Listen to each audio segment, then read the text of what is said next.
itu sentuhannya ke jiwa menjadi kuat dan keingatan itu dahsyat. Kalau pengen lihat risetnya orang barat, suasana yang paling menenangkan, meneduhkan, membuat konsumsi berpikir itu sehat dan cepat memahami sesuatu, itu waktunya.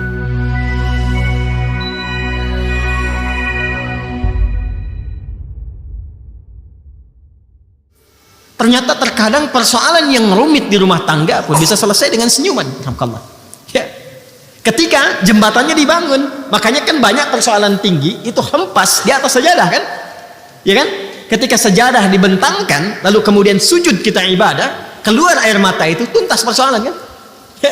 Tapi tidak sedikit persoalan yang kecil menjadi membesar, karena kata Nabi itu tadi di hadis qudsi banyak mainnya. Yang ditampilkan tuh kedudukannya, ya, harta bendanya, egosentrisnya dan sebagainya. Ya, demikian dalam problem kehidupan sosial, di pekerjaan, di bisnis dan sebagainya. Jadi kalau takwanya meningkat, wa man yattaqillaha. Masih ingat teorinya dulu? Kalau ada kata man, ya, man nanti masuk dalam isim mausul, itu artinya ayat itu ditujukan untuk setiap personal hamba. Maka cara memahaminya, ini ayat untuk saya. Hei adi hidayat, gitu cara memahami ya. Anda silahkan siapapun namanya, ya. Hai adi hidayat, kalau takwamu engkau tingkatkan, aku berikan solusi. Yaj'al lahu makhraja, dan nggak pakai alif lam makhrajanya. Nanti saat masuk ke situ kita i'rab insyaallah. Di i'rab itu dibedah secara bahasanya. Ya, itu surah 65, kita masih di surah kedua kan? Ya. Itu umum, nakirah itu nggak bisa dibatasi. Ya, artinya di semua aspek persoalan kehidupan, kalau kita tingkatkan takwa, itu diselesaikan oleh Allah, dimudahkan. Wa yarzuqhu min haitsu la yahtasib. Bahkan segala jenis rizki itu kan bukan hanya uang, pakaian, tidak. Keturunan, ketenangan, kenyamanan itu bentuk rizki. Itu bentuk rizki. Itu diberikan oleh Allah kemudahan bahkan dari sisi yang tidak kita duga. Ya, ilmu sering saya katakan kan, Al-Baqarah di akhir ayat 282. Wattaqullaha wa yu'allimukumullah. Engkau tingkatkan takwamu kepada Allah, Allah tambahkan pengetahuan. Itu janji Allah. Karena itu orang dulu gak pernah mereka belajar sebelum mereka meningkatkan sholat. Kan selalu saya pesankan dua hal kan, ya adik-adik ini ya, kalau mau belajar diberikan oleh Allah tambahan pengetahuan, cepat memahami sesuatu, jaga dua hal: sholat, Quran. Ingat itu ya, sholat, Quran. Orang dulu semua begitu. Jadi mereka tingkatkan sholatnya dari kecil itu, sholat jaga, terutama latihan subuh dulu tuh, ya sholat subuh latihan dulu karena banyak berkahnya.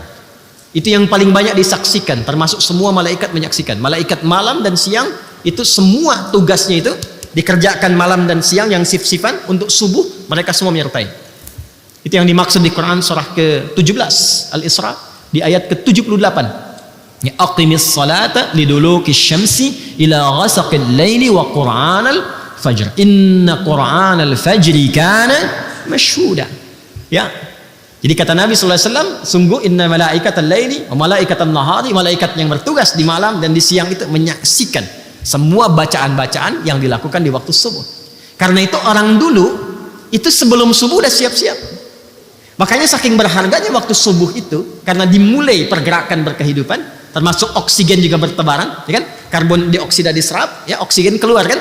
Makanya ayatnya di Quran surah At-Takwir itu ayat 18, ya was-subhi idza tanafas. Kalau subuh itu tiba, tanafas.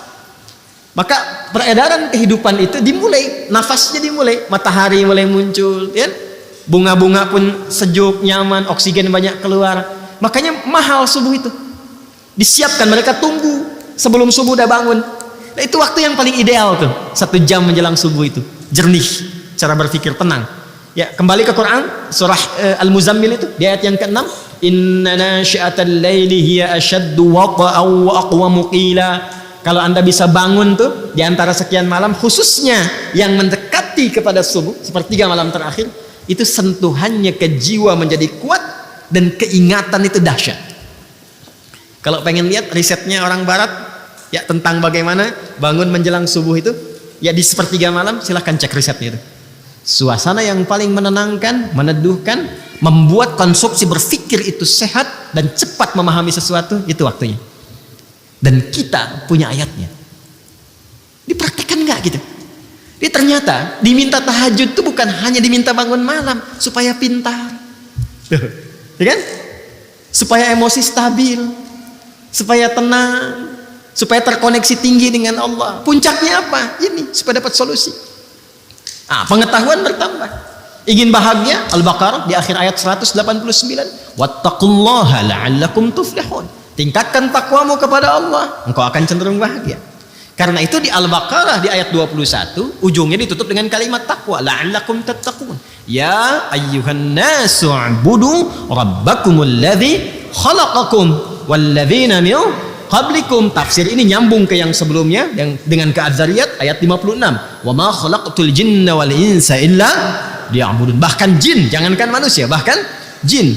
Kemudian di ujung ditutup la'allakum tattaqun, supaya kalian mampu meningkatkan takwa. Dan kenapa ya Allah mesti meningkat takwa? Dijawab, supaya hidupmu mudah.